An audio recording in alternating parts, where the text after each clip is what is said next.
Broadcasting live from the Capital OTB studios, this is Racing Across America with Seth Merrow. We'd like to thank Gulfstream Park for their sponsorship of this program and some of the other programming and events here at Capital OTB throughout the championship meet. The Gulfstream Park Championship meet runs now through the early April Florida Derby weekend, featuring high-quality racing throughout. Once again, we'd like to thank Gulfstream Park for their sponsorship.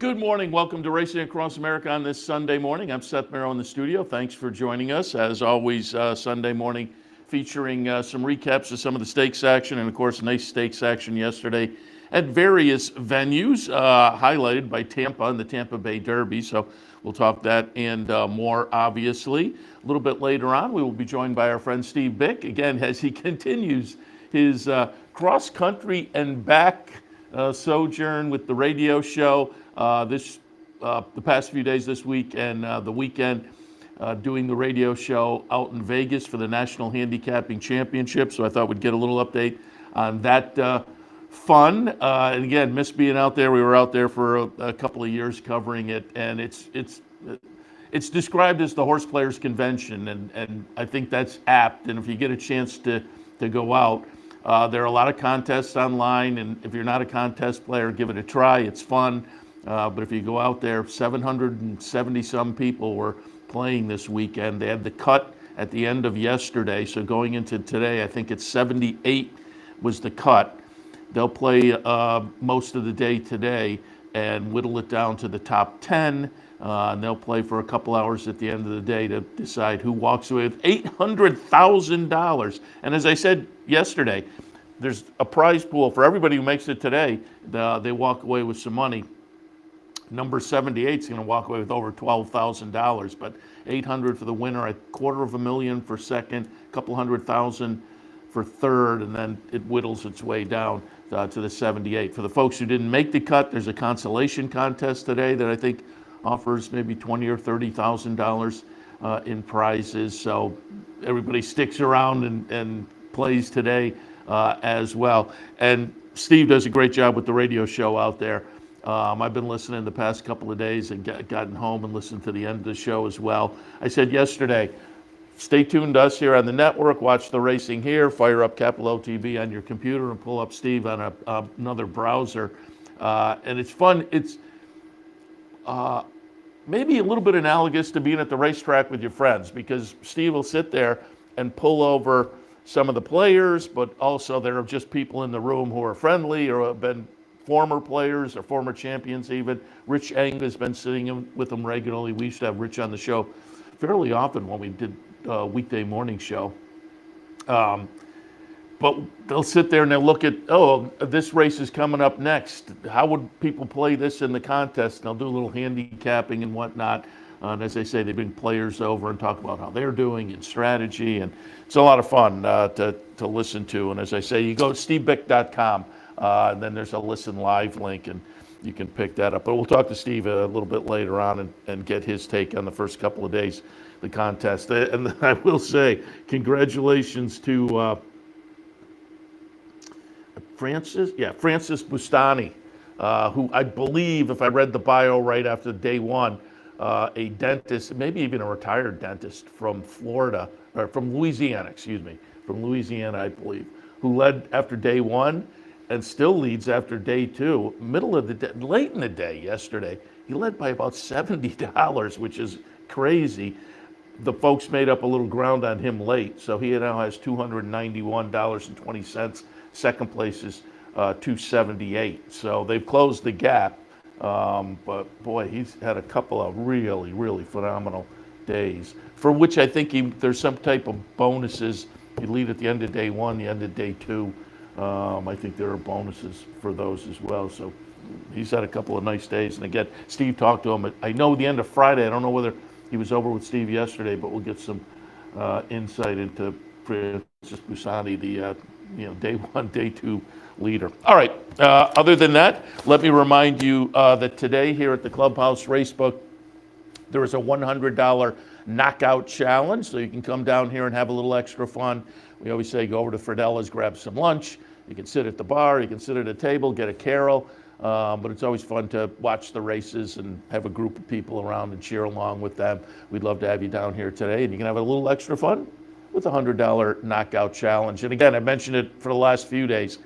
This weekend, for me as a college basketball fan, has become just as fun.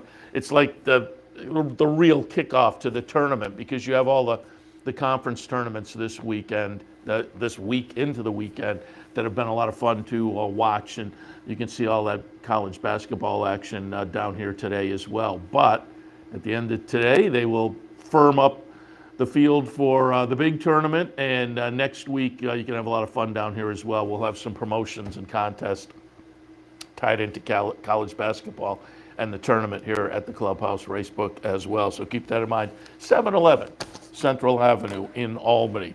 All right, let's take a look. Tampa Bay Derby. They had a nice full field. Oof, it was. I took a shot. I mean, I said handicapping show yesterday. I said when I talked to Ren Carruthers on Racing Across America, and then again yesterday afternoon as we were kind of leading into it live. Tapit Trice was clearly the horse to beat. But if you were going to take a shot against, maybe this was the day, stakes debut, first time around 2 turns. Tapit Trice, a $1.3 million purchase. Mandy Pope and Gainesway. Gainesway, the breeder, they hold a little piece of the horse after it sells. Mandy Pope has become kind of a force in the game. She sounded like she was thrilled after the race. And certainly you should be when you jump in, spend the kind of money she's been spending over the last few years, and you get a pretty good-looking Derby contender. But came in 2 for 3, ran third in the debut, obviously got some good education out of that, won this next start to break the maiden, then went down to Gulfstream, and in the race prior to yesterday looked just phenomenal. In an optional claim or non-winners or one other than. But all of those were at a 1-turn mile. Yesterday, Tampa, which can be a little bit quirky, 2-turn race. I thought, I'm going to take a little shot with Prairie Hawk. Now, Prairie Hawk was number 12. Safi Joseph runner that clunked in the Sam Davis. But you can see there, number 12, right up in the mix. And I thought, I'm going to do it. And then just could not make it work. But look on the outside. Tapit Trice just gets in gear and floats by these. There I am fading to 4th. That said, I also thought Classic Car Wash, who ran 2nd, was interesting for Mark Cassie.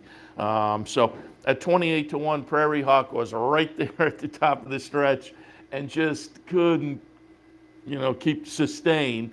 But it was a good effort in career start number 5. 28-1, he winds up 4th. Classic Legacy for Bill Mott in career start number 5, runs 3rd. And again, Classic Car Wash, career start number 5 for that one. I thought that horse was interesting coming out of the 3rd in the Sam Davis for Mark Cassie. So at 13-1, he runs 2nd. But at 1-2, Tapit Trice gets it done under Luis Saez, and Luis Saez was effusive afterwards. Got off to a little bit of a slow start, and so had to kind of work a trip out. And Luis said, once we got some spots and got going, he kind of, the quotes in the Racing Forum article after the race were kind of taking him through different spots in the race. And Luis was clearly happy with the results there and the effort. And obviously, it visually very appealing with a nice late run on the outside there. Mark Cassio at Classic Car Wash said, I thought I had a 1. Where'd this horse come from? And so Tapit Trice. Chart margin was a couple of lengths, 1-2. So again, $3. But with the Mark Cassio horse underneath, $3 horse on top, you got a $22 exacta with Classic Car Wash there. 88 buyer. The win at Gulfstream last time was a 92, so went backwards a little bit, but still not an eye-popping buyer, an 88, but certainly very respectable, legit for a 3-year-old at this time of year in the current situation with 3-year-olds over the past few years. Forte, who is also a Pletcher trainee, like Tapit Trice. Todd Pletcher is heading to the Derby loaded at this point. But Forte, after the win last week, steps in and reestablishes and validates the championship 2-year-old season. He had a 98 buyer last week. So again, buyers are so potent that I think in everybody's mind, Forte's still at the head of the class, but Tapit Trice stepped right up there. That was Todd Pletcher's 6th win in the Tampa Bay Derby. That is mind-boggling. Pletcher, after the race, said the longer he goes, the better he'll get.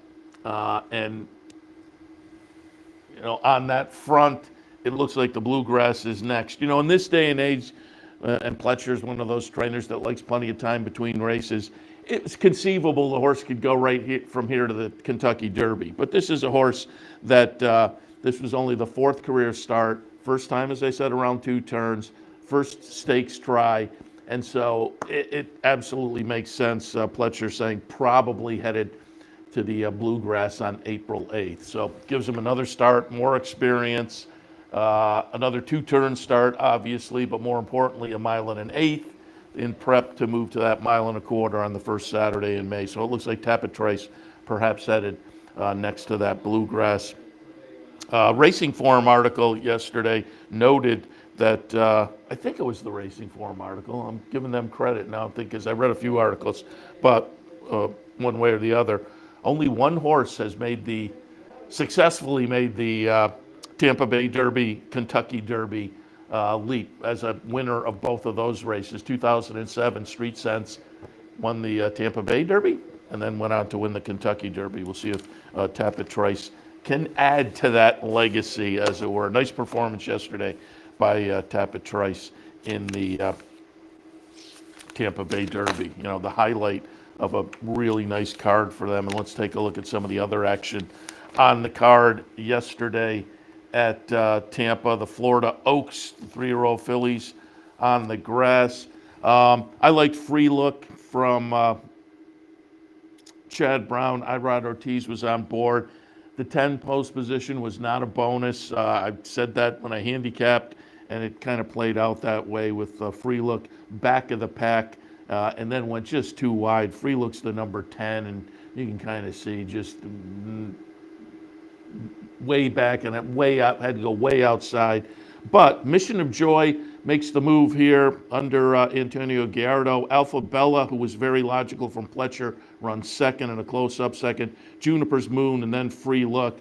And again, Free Look was way in the back of the pack, swung out way wide, and just, when you do that, you have to have crazy momentum. And you could tell at the top of the stretch, and after a few strides, Free Look was not going to get up there. So to make it for 4th, I think, was pretty good, given the trip there. That's the 9-5 favorite. But a 5-1 Mission of Joy gets it done for Graham Motion. It was only the 4th career start.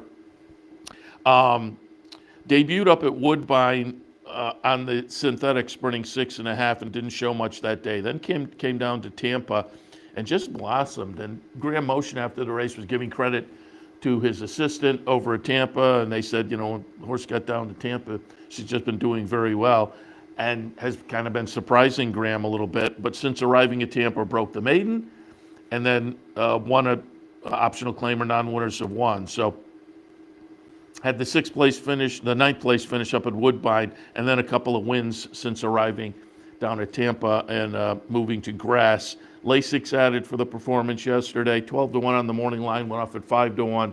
Gets it done at a $12 mutual. Alpha Bella, again, I put Free Look on top, but I said that outside post position is dicey for me.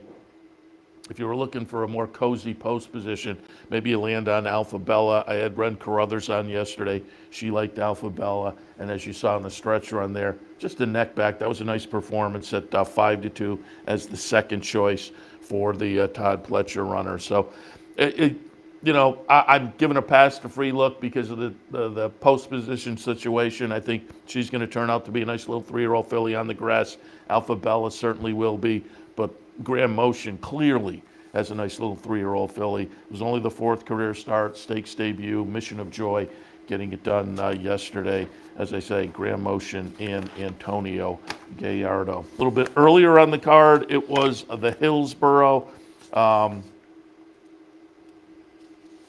I went with Shantasara, Chad Brown runner, who went off as the even money favorite.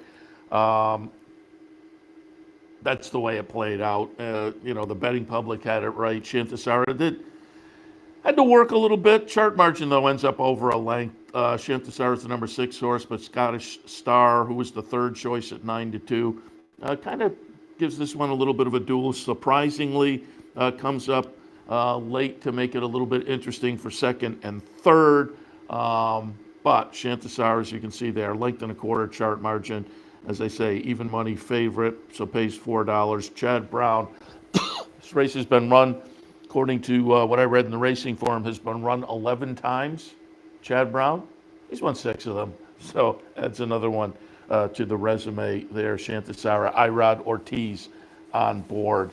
Shantasara, owned by Michael Dubb and Company, ran second in the previous start to Queen Goddess in the Pegasus Philly and Mayer turf, and then follows up with the Hillsborough over at Tampa yesterday. Let's move on, and again, a little bit earlier on the card, as I say, it was a very nice and a fun card at Tampa yesterday. There were some short prices, though, obviously. Tapit Trice was one of those, but at top of the stretch, it was a little bit interesting with Prairie Hawk. This one, the challenger yesterday for the older horses, Skippy Longstocking was going to be the favorite. I thought Classic Causeway, having a 2-for-2 record at Tampa last year, having won both the Sam Davis and the Tampa Bay Derby, I thought might be able to steal it on the front end for Ken McPeak and Julian Leparoux. But Classic Causeway scratched. At that point, it seemed like it was really falling into Skippy Longstocking's pocket here, as it were. And at 1-2, that's the way it played out. Pretty easy victory for Skippy Longstocking. Again, Irod Ortiz on board. Skippy Longstocking number 2. Tax, the nice runner from Danny Gargan, Randy Hill and Company, the $1 million earner.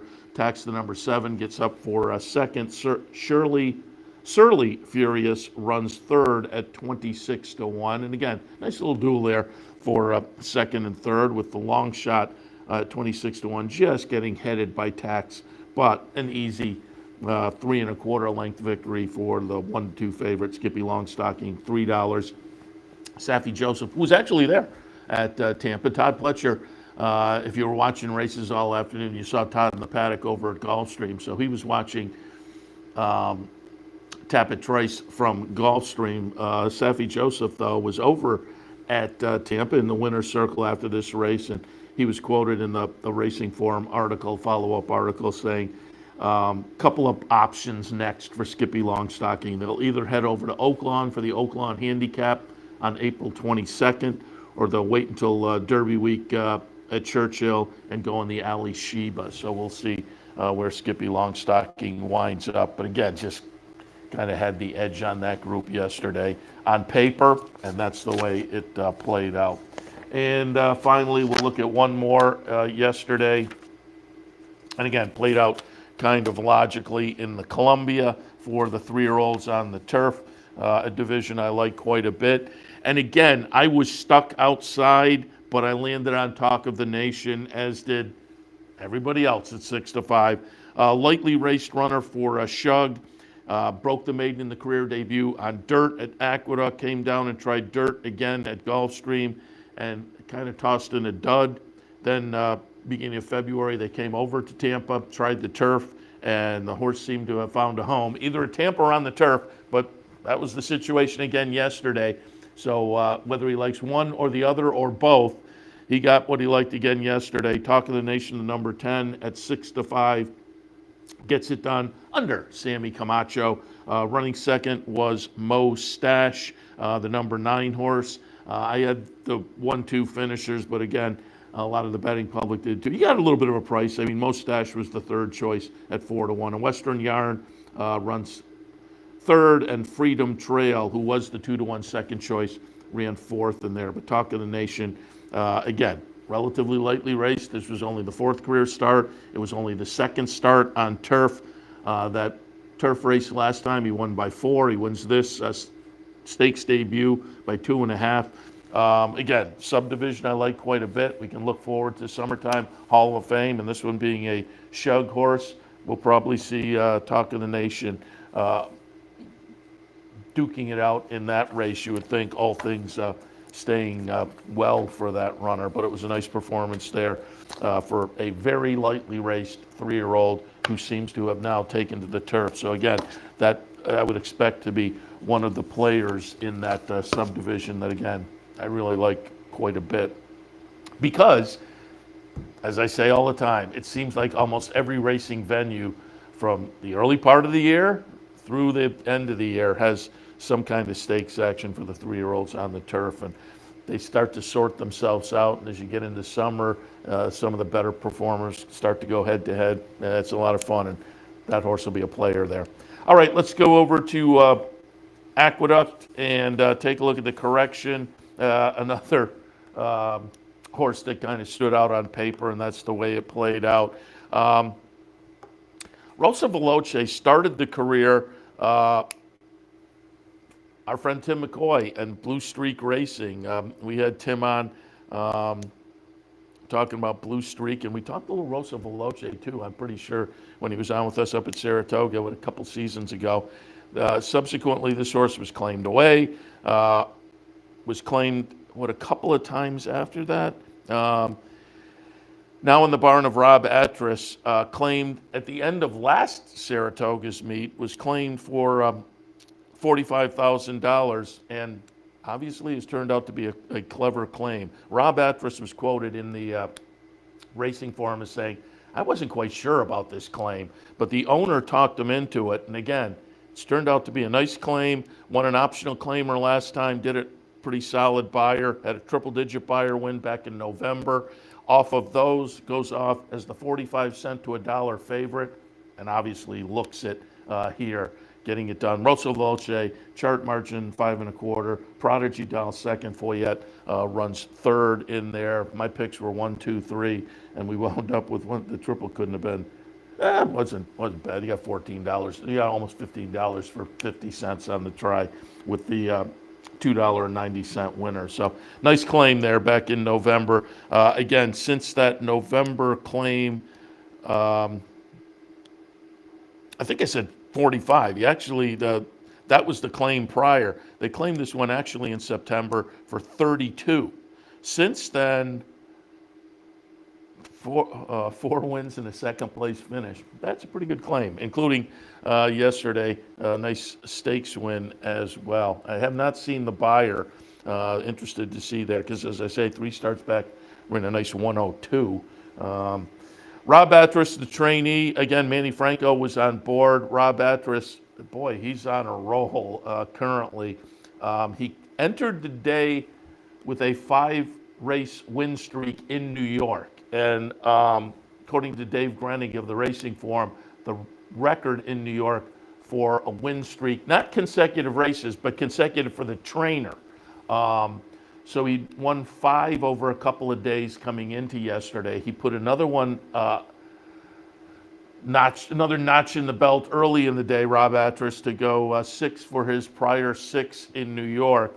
But then in race 6, he had that win streak snapped. So Rosa Veloce didn't add to that. That had he won the 6, this would have been the one to tie the record.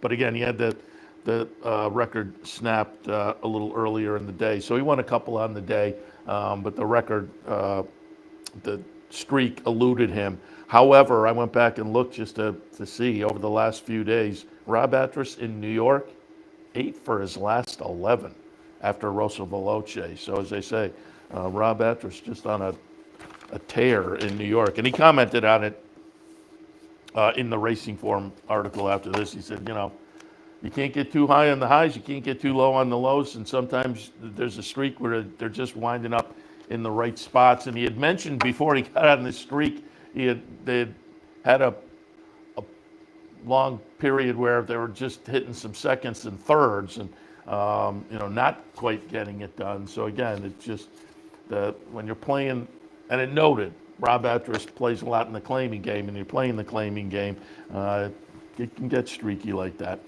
In the Gulfstream Park Stakes, the Hurricane Birdie. Once again, some of the stakes action yesterday, as they say, turned out to be a little chalky and logical. And in the Hurricane Birdie yesterday at Gulfstream, it was Frank's Rocket getting it done. There was a DQ behind.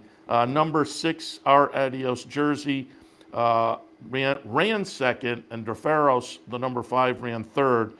Those two wound up getting switched up after the race, but there was no sweat on any of those counts for Frank's Rocket. At 2-5, gets it done. Chart margin is 8 lengths. Bill Mott, Frank Fletcher Racing, as the name Frank's Rocket would lead you to believe, and on board it was Junior Alvarado. So again, no shock in the Hurricane Birdie. And a little bit later on the card down at Gulfstream, we had some of the ladies sprinting on the grass in the Captiva Island, and I will congratulate our friend Steve Bick. He was talking about this race on his radio show yesterday from Vegas. He liked Little Jewel. I had Trained Artemis. Trained Artemis was the 7-5 favorite. Trained Artemis is going to run second in here, but with a nice late run, number 2, Little Jewel gets it done. And as I say, Mr. Bick had that one at a generous 8-1. Little Jewel had come back from you can see sneaking up the rail here. This a really gutsy and nice ride. Sneaks up the rail and gets it done. Little Jewel had debuted in 2020. The debut effort in June of that year was the last this horse was seen until January of this year. So 2.5 years on the sidelines.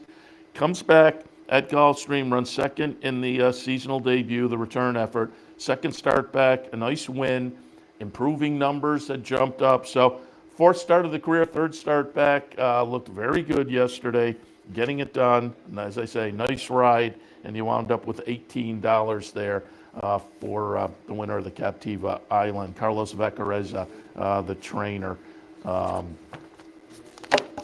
And if you were on it like Mr. Bick, I congratulate. It was a nice little 8-1 price there in the stake at Gulfstream. Nice stake yesterday as well at Oaklawn, the Azeri. It was the return of Clairiere. I have always liked Clairiere, so I landed on her again, but I had Secret Oath right underneath. Secret Oath, who ran so well last year at Oaklawn for the coach Wayne Lucas. Last year at Oaklawn, Secret Oath won the Martha Washington and the Honeybee. On her way to trying the boys in the Arkansas Derby, and she ran an okay third in there behind Cyberknife and Barbara Road. But again, Secret Oath obviously likes the home cooking down in Arkansas. Clairiere was just way back early. Joel Rosario was on board. Clairiere makes a late run to get up for second, but by then Secret Oath was off to the races. Secret Oath's the number 1 horse here. Tyler Gaffalione on board. You can see in the blue silks, just kind of floats on up and on by. Number 3 is Clairiere, and you can see her making up ground, but it's too late, way too late, to the point where you wonder, did she get second? But by a head she does under Interstate Daydream. So it's Wayne Lucas and Tyler Gaffalione with Secret Oath, continuing her love of Oaklawn. She's now 4 for 5 at Oaklawn with the 3rd against the boys in the the Arkansas Derby, the only blemish on her Oaklawn record. So off of that, and Clairiere, again, was just way back early, and there are obviously bigger and better things going forward for these horses. You would assume the Apple Blossom would be one of those, but I think both of these horses, and Interstate Daydream, who I thought yesterday could be a little bit intriguing too. They're all interesting players now in this, filly and mare, older filly and mare division going forward. All right, let's also take a look at the West Coast out at Santa Anita yesterday. We did have a grade 1 in the Beholder Mile. Fillies and Mares going a mile, as the name would suggest. We're going to watch a shipper come in from Oaklawn. And I guess Brad Cox said, I'm not waiting for the apple blossom for my grade 1 shot. I'm going to go out and try the mile out in Southern California. So at Santa Anita yesterday, a Moray coming in after winning the Bayacoa at Oaklawn for Brad Cox. Flavian Prat on board. Amore is the number 5 horse. Prior to the Bayacoa, in February on New Year's Eve, had won the Pago Hop at Fairgrounds. So another horse that's going to be an interesting player in this older filly and mare division. You can see grinding, getting it done over Fun to Run. Fun to Run was the 4-5 favorite. Amore went off at 7-1. Brad Cox and a couple stakes victories. I guess out there in Southern California, they're not as high on Brad Cox necessarily. Fun to Run, certainly though, deserved favorite from Bob Baffert. That one was coming in off a win in the Santa Monica in February, a win in the La Brea in December. So perfectly logical. But when you looked, talent-wise, certainly off the last race, Amore was kind of right there with Fun to Dream, and you wound up with $17 and change. Fun to Dream was the 4-5 favorite, and you wound up with just about $55 on the exacta for those two. Little Brad Cox, Bob Baffert exacta, $55. Not bad, not bad. All right, we will, I'm just trying to decide here. Well, I was going to take a break, but before we take the break, why don't we update you, and then we can take a break and go right to Mr. Bick. But update you on Derby and Oaks future odds. We talked yesterday with Kevin Kirstein from Churchill Downs and went through some of the interesting players, maybe some interesting long shots. Derby pool closes at 6 today. The Oaks pool at 6:30, and I think the Oaks Derby double is also at 6:30. So you have until then to jump in, and I would think you can kind of jump in at any time today. You certainly wanted to wait on these weekends. You always want to wait until the end of the day on Saturday, because typically there is some kind of Derby prep race, and so you want to wait for that and make sure that you see the results there, so you're not jumping on some horse who tosses in a complete that. Sometimes a second or third place finish that is encouraging can get you a little extra in the odds, but you don't want a horse that's up the track. Dan in the control room was alerting me, and I'm just pulling up news now. Speaking of, you don't want to play Arabian Night, because the news has come out that Arabian Night is off the Derby trail. So, I'm looking at the live odds here on the Derby. They still have him listed at 6-1. So I'm not sure if betting today he'll be listed as a scratch or not. But don't jump in on Arabian Night, obviously. But looking down, I was just curious, the odds, the live odds, where Tapit Trice would be after yesterday in relation to Forte. And sure enough, as I said, given the 88 buyer as compared to the 98 for Forte last week, Tapit Trice is at 7-1, and Forte is at 7-2, half the price. So again, the betting public tilting still towards the 2-year-old champ who made the 3-year-old debut so successfully last year. Again, Arabian Night was at 6-1. Just looking at who is taking the action at this point, 7-2 for Forte. Tapit Trice at 7-1. They're the only.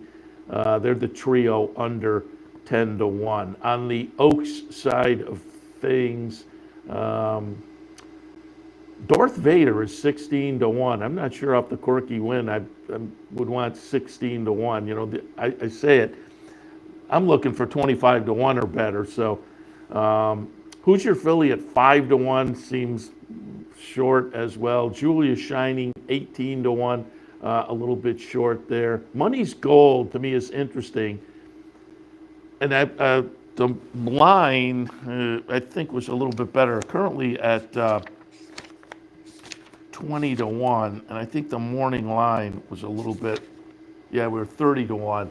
So at 20 to 1, Money's Gold is right on the borderline. And again, you can wait until the end of the day to see if that shifts at all.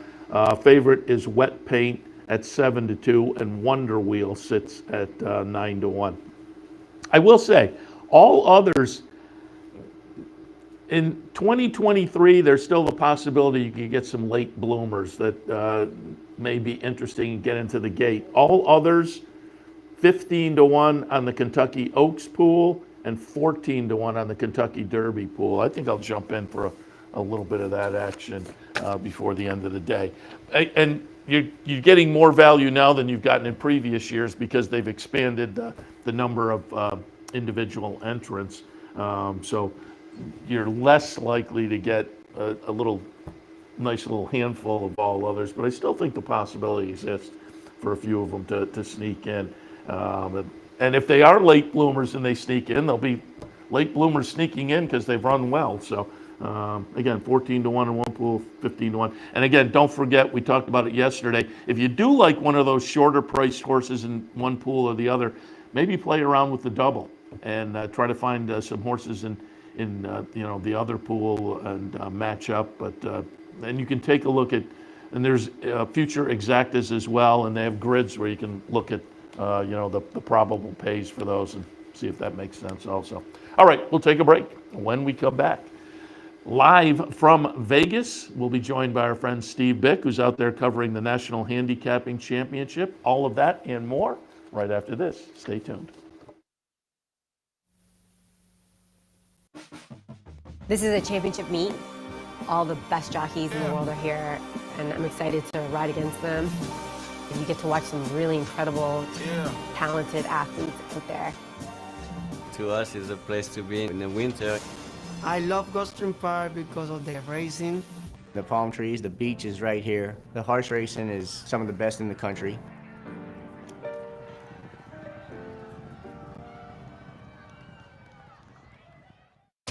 Capital OTB is now streaming live on Roku.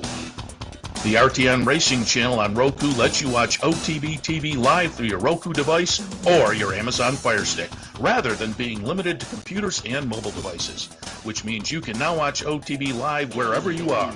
Simply open Roku, scroll to find the RTN channel, then click on OTB TV. OTB TV on Roku. Try it now. No matter where in the world you are, the excitement of wagering on horse racing is just a click away.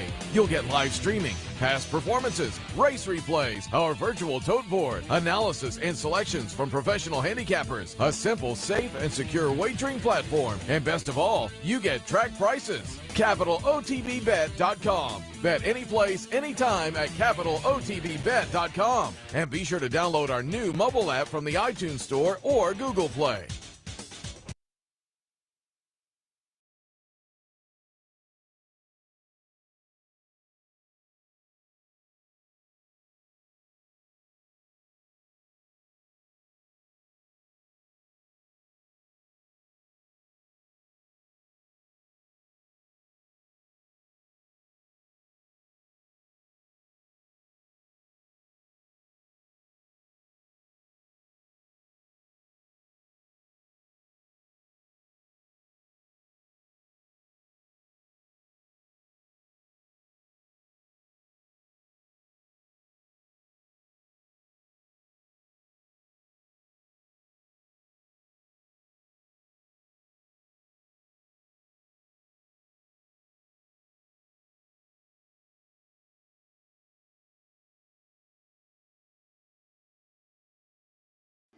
Welcome back to Racing Across America. Still trying to make contact with Mr. Bick. It's awful early, although he's up at the crack of dawn.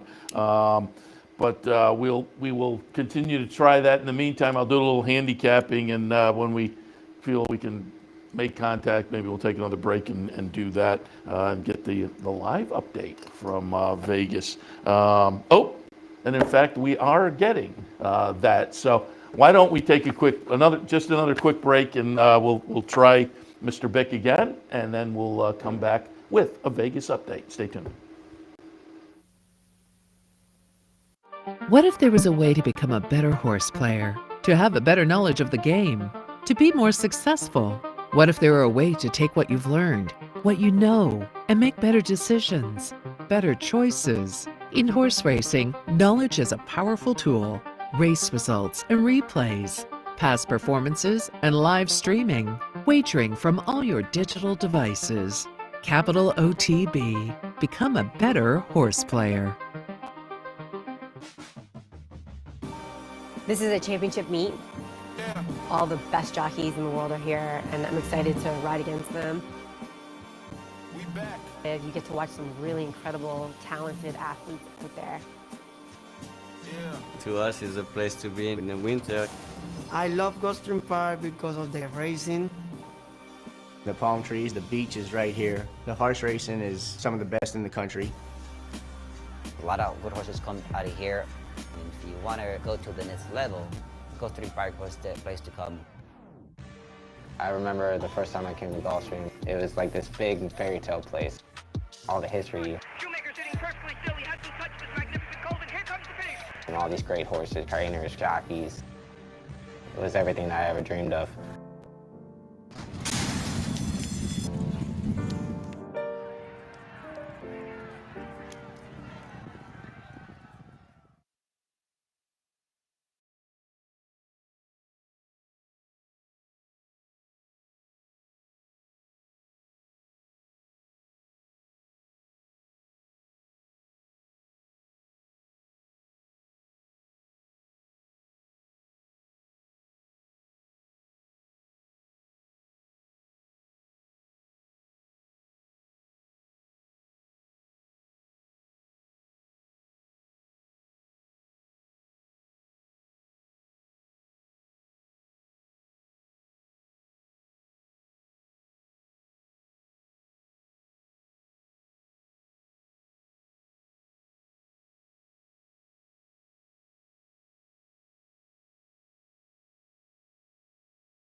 Welcome back to Racing Across America. As promised before the break, joined now by our friend Steve Bick, as I said earlier, continuing the coast to coast to coast to coast horse racing sojourn now in Las Vegas. And Steve, it's been a lot of fun. I've been listening the past couple of days and been recommending people fire it up and listen as well. But good morning.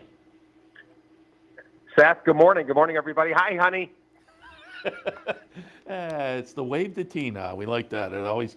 Before we get into Vegas, I want some thoughts because we showed it a little bit earlier. But give us your thoughts on Tampa Bay Derby and Tapit Trice. Well, visually, it's a nice effort because he certainly looked like he was hopeless, into the turn and even on the turn and hell, even at the top of the stretch. But he finished well. The race came back, moderately slow. He's a work in progress. I think it's a lot to ask. I think they'll be hard pressed, not to take another step and get him another start. Mandy Pope, she's put so much in. I imagine she wants to get to the Derby with him. Seems like maybe more because he's a Tapit. Maybe he's better off pointing for Belmont. Wait and see. I thought it was okay. It's one of those performances that people ooh and ah. But then when you take it apart later on, you realize it was okay. I think he's going to be a nice horse, obviously, and he's now strung together 3 straight. But I don't know if he's a Derby prospect that you get real excited about. I had kind of the same take. It was one of those races, visually you looked at it and man, he came rolling and got up there. But then the number comes out and it's an 88, and the betting public clearly is on board with that whole concept too, because last week Forte with the 98, I just pulled up the live odds on the future pool. Forte's at 7-2, Tapit Trice is at 7-1. So clearly the betting public also is kind of thinking nice horse, but it wasn't necessarily a performance that jumps off the page. Well, he's a work in progress. He's long term. Who knows?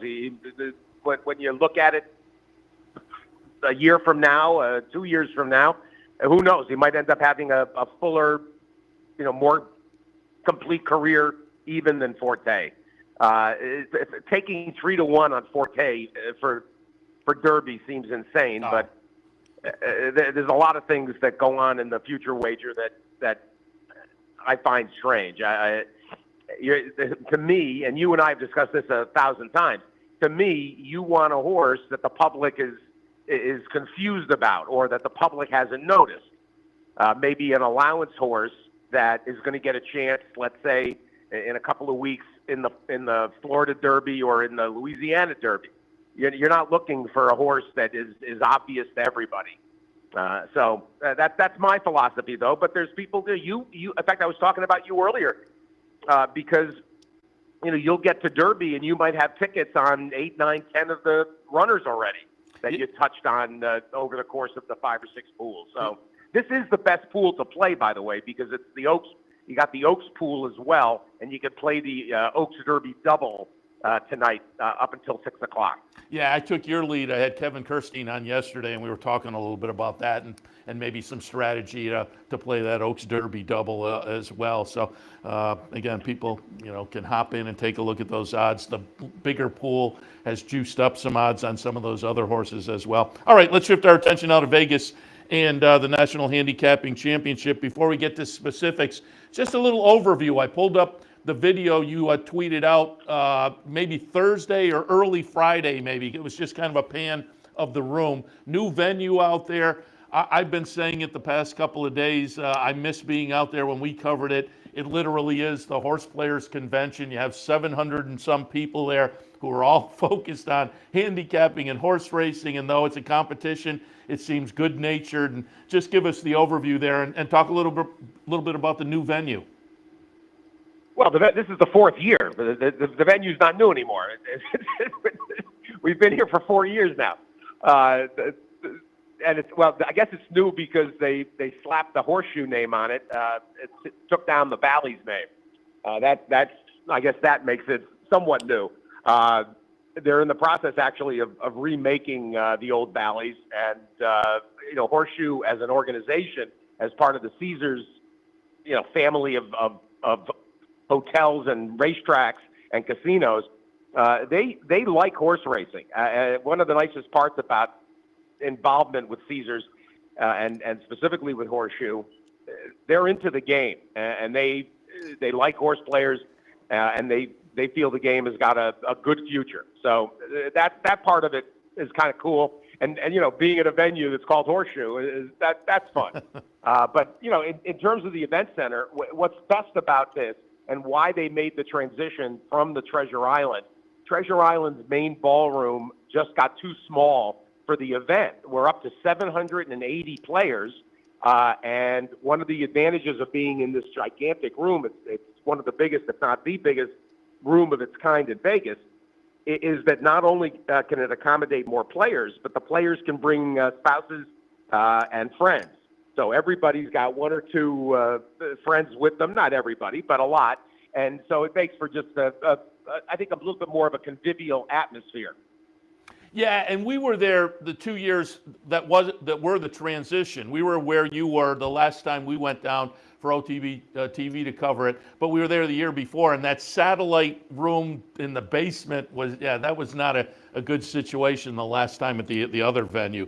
Let's talk a little bit about the leaderboard here, and I was just kind of going over the leaders, and we've had some of these players on with us up in Saratoga. I have certainly. Howard Kravitz, school teacher from Chicago, does the HHH podcast. He was in Saratoga last year, and we talked to him, and he's sitting at number 34. A.J. Benton, who was sitting number 2 after day 1 and flirted top 10 all day yesterday, number 59, makes the cut, but he has become a formidable contest player. But also, let's talk about the leader, Francis Bustani, who I understand a retired dentist. I pulled a picture off of your Twitter feed. You talked to him on Friday afternoon, I know.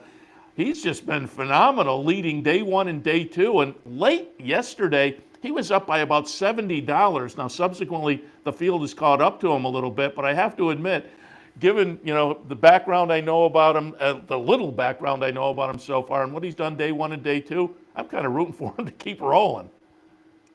Well, it's a great story. He missed it here last year, suffering from throat cancer, and had been, deathly ill, and had lost 50 or 60 pounds, and was not well. And he's rallied from that. And for him to put together the 2 days that he has is quite remarkable. He is very popular on the Louisiana horse racing circuit. He's very well known from Lafayette, and knows all the jocks, all the Cajun jockeys. Lovely guy. He and his wife Connie, and it would be a phenomenal story if he goes wire to wire. You mentioned the fact that he had built up about a $70 lead, and then Paul Callia had just a spectacular Saturday.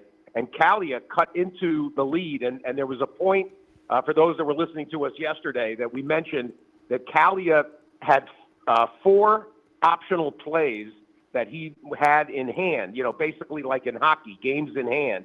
And Doc Bustani had already used all of his 10 optionals. And so Callia had a chance basically late in the day to, keep chipping away at the lead, and that's exactly what he did to pull within $13.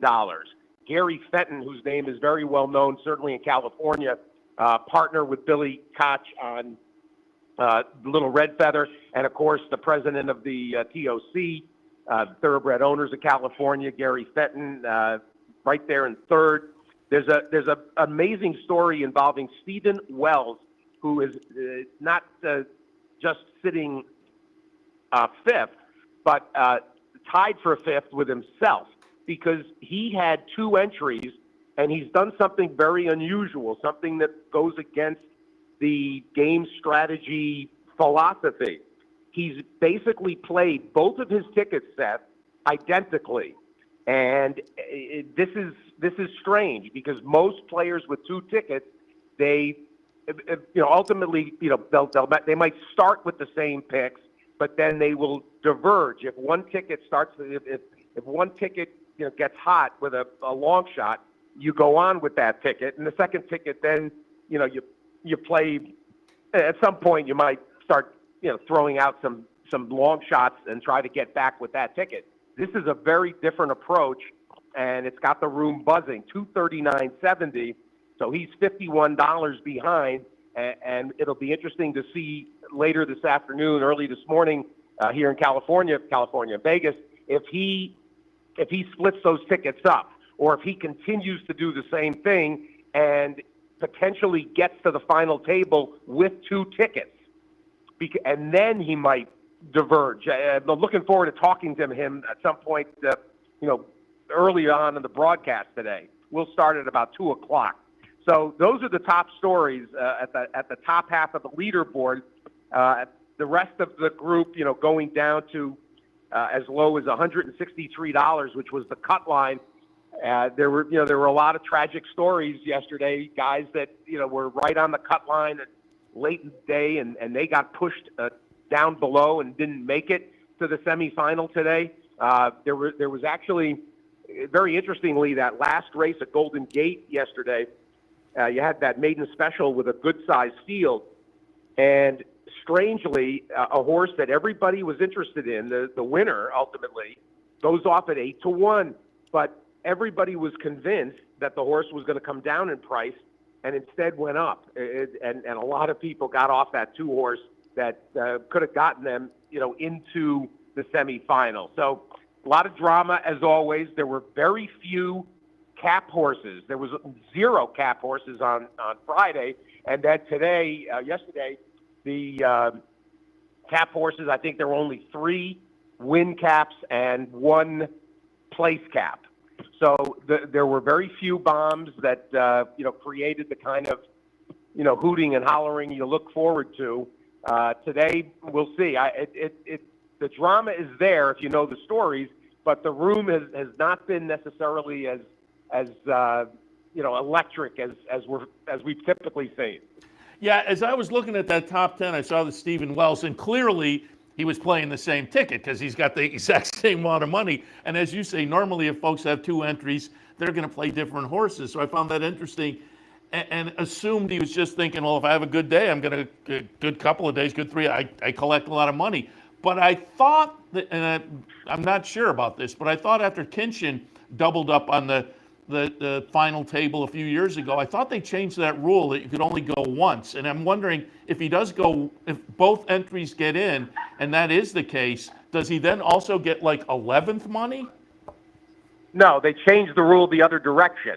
The rule was in place that Kinchin, when he had the 2 tickets, couldn't come in with both. Okay. He could only use 1. Then they subsequently changed it that if anybody did get to the final table with 2 tickets, they could play both.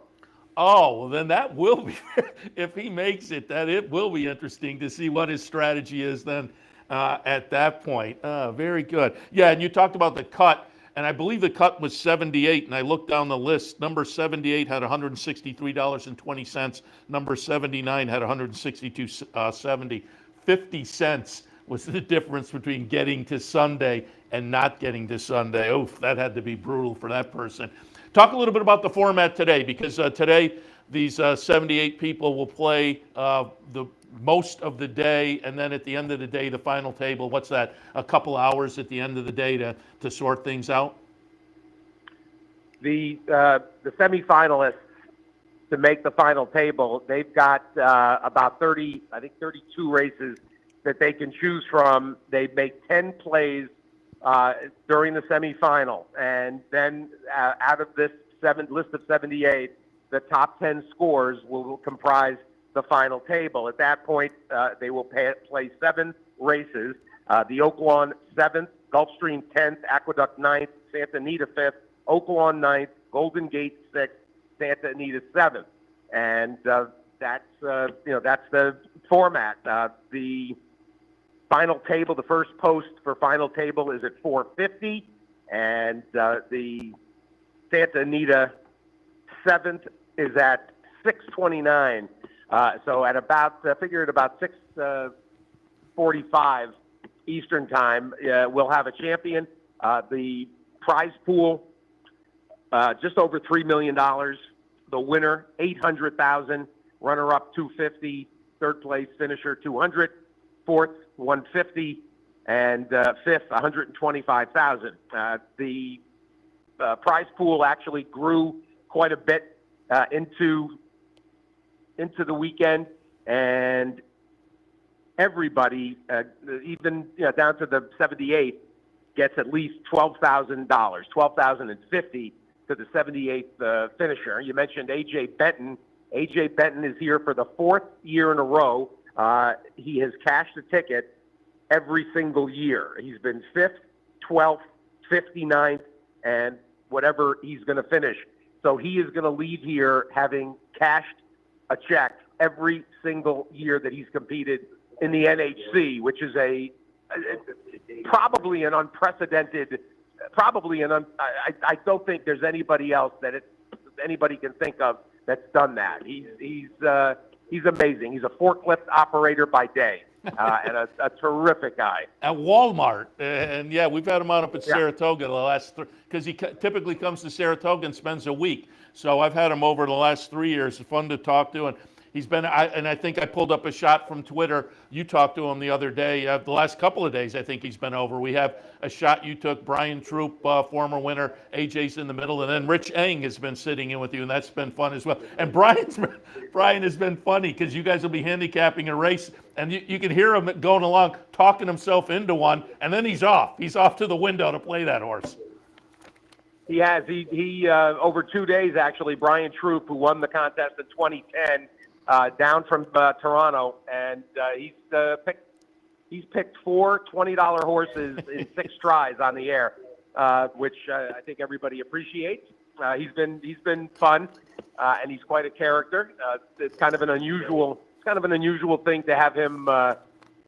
He's not the most camera ready or interview ready type, but he's had a lot of fun doing it, and we're happy to have him. And then you grab people as they come by. Rich Eng, of course, has been wonderful. Rich, with his new volume of Betting on Horse Racing for Dummies. Nick Tamero was with us late yesterday. Dick having his best showing ever. Right now, he's sitting at 27th. Excited for Nick. He's more of a cash money player. BC kind of player. He's coming off winning the Gotham Challenge 2 weeks ago. And Nick could be dangerous going forward. Clocker John Nichols, who we're very close to. John is sitting 39th. In fact, he's actually got both of his tickets. He's got one sitting at 39 and another one sitting at 44. So John's got some options going into today. Then some other dangerous names to watch for. Brett Weiner, who is a perennial on the circuit. He's sitting 24th. Paul Sherman, who has never won. He's a Hall of Famer, and he's been a perennial money earner at the NHC. He's 19th, and I would keep a close eye on Paul Sherman, one of the best players out there. All kinds of interesting. Whenever you look up and down this list, there's always some fun. There's always a number of fun stories. And I've been saying it here on the air to people, watch us on OTB TV and watch the races and have Capital OTB bet on the computer, but pull up another browser and listen to you. And I said earlier today, it's almost analogous to sitting with a bunch of friends at the racetrack because you guys, you're pulling these people over, talking strategy. Before races go off, you guys are handicapping. It's just been a lot of fun. What time do you kick off today? And again, people can go to stevebick.com and click on the Listen Live link. But what time do you kick it off today? We're going to shoot for about a 2 o'clock Eastern start. And I will also congratulate you because this was my second year participating. And I am jinxed. I have just whiffed in this NHC charity event. Yesterday I got, I think, 1 place price.